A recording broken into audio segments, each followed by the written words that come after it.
And we're off.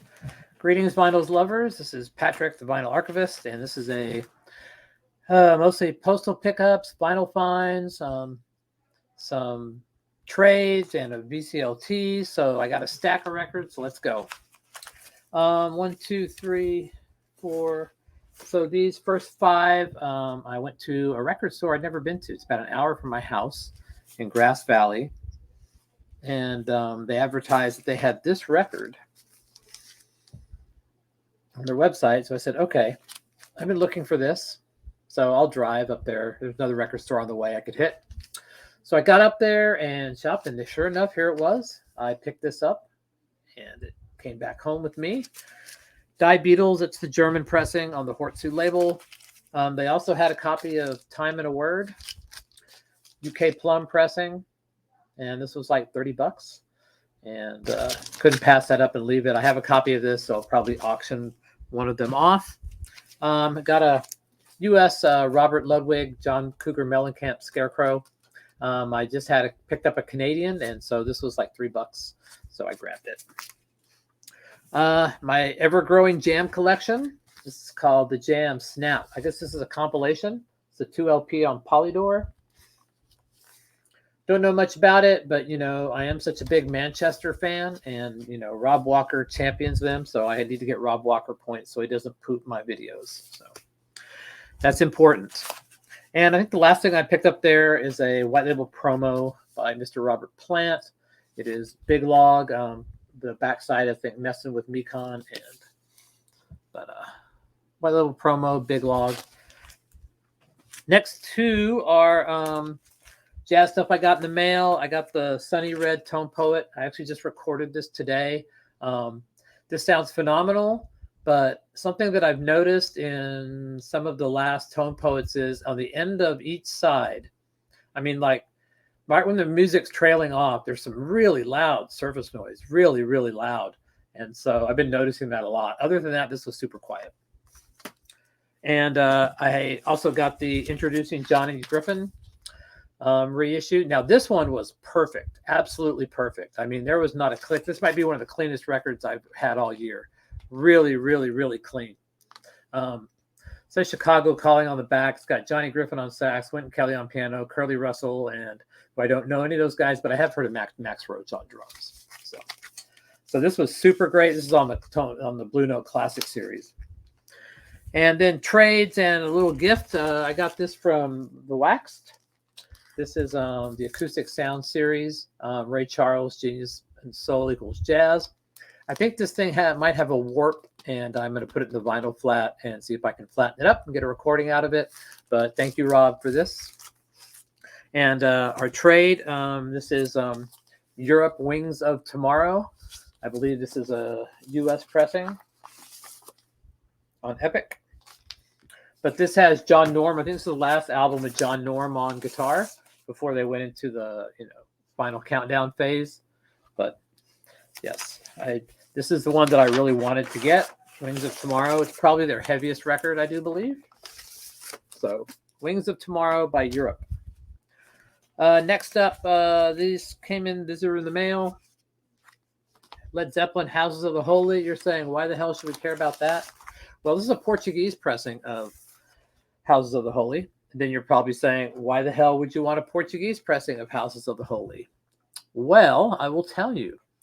Because this Houses of the Holy and the Portuguese Houses of the Holy, the UK sent them stampers. So these have A1, B1 UK stampers mastered by George Peckham, otherwise known as Porky, which is so hard to find UK pressings that have A1, B1 on both sides. A lot of them have A1 and then B2, which I believe is the Robert Ludwig. And so these Portuguese pressings sound phenomenal. This is the second one I've had. And so this is really a great way to find an alternative to the UK because it's basically a clone of the UK. But Portuguese pressing of Houses of the Holy. Next up, we have an Australian quad pressing of Dark Side of the Moon. This is, let's see if I can get this in. You can see the different kind of catalog number there. This is the A2 B1 pressing, Show you what it looks like. This is supposed to be phenomenal. I have recorded it. I have not listened to it yet. But this is the Australian quad pressing. It's supposed to be amazing. So we'll see. This is my favorite pressing of Dark Side of the Moon, by the way. So I don't want to put that there. I kept the original sleeve. I'm about to lose that one. Okay. This is not going well for me. All right. I'm going to stick you in here, and then I'll deal with the rest of it later. There we go. Spent more on that than I have the whole video. Got this off a Discog seller. This is Steely Dan Asia Josie. This is a 12-inch single. And I do love 12-inch singles, and I collect as many of these that I find of albums that I really love. Picked up the new Ghost. This is really a good sounding record. I haven't really played it more than one time. Very 80s rock sound. And like I said, the vinyl was dead quiet. No complaints there at all. Really, really nice, quiet vinyl. This next band I heard because Zeb, who is never streaming, was streaming this, and it sounded really good. I think it's called Greg Allen Fitzpatrick, Snorangarnas Symphony, Samla Mamas Mana. So I think this is a Norwegian pressing or Swedish. Can't really tell at this moment, but there you go. This is really cool, kind of symphonic prog, I would say that's what you call it. But yeah, I think it's from 1976. It's a great sounding record. Maybe Zeb will leave a comment and like actually type it out and stuff for you. I picked this up. This is outside of my usual purchase. This is a gray market reissue of Mariani, which is the first band that Eric Johnson was in. And I'm pretty sure, I have no idea what the source was for this, but it was cheap and they're really, really hard to find. And I'm a big Eric Johnson fan. So I picked this up. This is on the Habla label, like Habla Inglés. Do you speak Spanish? So from the UK, from a seller that I deal with a lot, I got a Wasp, the Headless Children. This is a UK pressing. This was immaculate. Really like this album a lot. Doesn't get talked about much, but this was cheap, like $10. I also got a Inside the Electric Circus, another UK pressing, super clean. This is about $12. And I picked up two other records from him. I don't know if they're in this stack or not, but so the shipping was like really cheap. I think who was it? Someplace, either Pop Market or Universal or Elusive Disc had a sale, and so the Smith Kotzen was like $11, I think. And I picked up a few other items, like a Gang of Four album and a couple of other things, super, super cheap. So I had the EP, so now I have the full record of Richie Kotzen and Adrian Smith of Iron Maiden. I have not listened to this yet. I have recorded it, but I'm anxious to give that a listen. I like the EP. Next is David Crosby, If I Could Only Remember My Name. This is the Mobile Fidelity Super Vinyl version, 45 RPM. Now, I love this record. I have had the classic 45 RPM single-sided, the 33 RPM. I have the Rhino. I have a UK Plum. I have a German with American Stampers. I have an American Monarch. So I really, really like this record.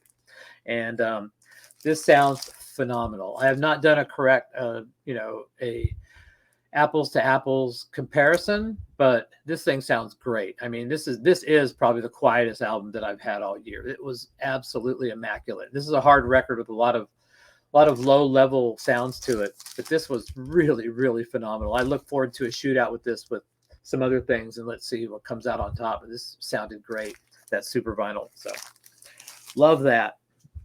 Along those same lines, this is El Dorado by Electric Light Orchestra. I finally got this. I pre-ordered this probably like 8 months ago, maybe. And this is also on the super vinyl, but it's 33 RPM. I'm not that familiar with this record, and I did record it, listen to it. It sounded great, but it's not really an album that I'll probably play that often, to be honest with you. It didn't have any of the real hits on it, so except for can't get it out of my head. And so it didn't really resonate with me. I may spin it again and see if it hits me, but not too much for me. Finally, got this in. This is the Speaker's Corner version of Kansas Left Overture that was mastered by Kevin Gray. I had Point of No Return. This was the last one I needed, and it never comes up. It's been on my want list forever. And some guy in Switzerland listed it for $40, and I picked it up. So really glad to have this. The Speaker's Corner sounds great, and the original sounds great. But I mean, I love this record, and I'm always looking for the best one. So this is a candidate. These next two are from Vinyl Me Please on their, they had like a sale on Thursday. And so I got the Townes Van Zandt For the Sake of the Song. Now this one doesn't say it's all analog. So I'm pretty sure it's not. But this was really cheap. And most of the Townes Van Zandts that I've had have been on that shitty poppy vinyl that's really noisy. So I'm hoping this kind of cures that. And this other one that I got was the Meters Rejuvenation. Now this one is all analog, cut by Ryan Smith. I have recorded it, have not listened to it, but I have high hopes for this. They always do a really good job of packaging at Vinyl Me Please. So, but yes, I look forward to listening to this. And last but certainly not least was my best frickin' Goodwill haul of the year by far, maybe in the last 2 years. And that would be Freddie Fender, Before the Next Teardrop Falls. Yes, Freddie Fender, born and raised in my hometown. When I drive home at the airport to my house, there is a water tower that has Freddie Fender's picture on it. And this was $2 whole, and it was $2 well spent. I'm glad I got it. So Freddie Fender. Well, that's going to be it for this video. I hope you all enjoyed it. And I should do some follow-up videos with some of the stuff. I always say that, and I never do, but I'm going to try. So hope everyone has a good week, had a good Easter, and I will see you the next time.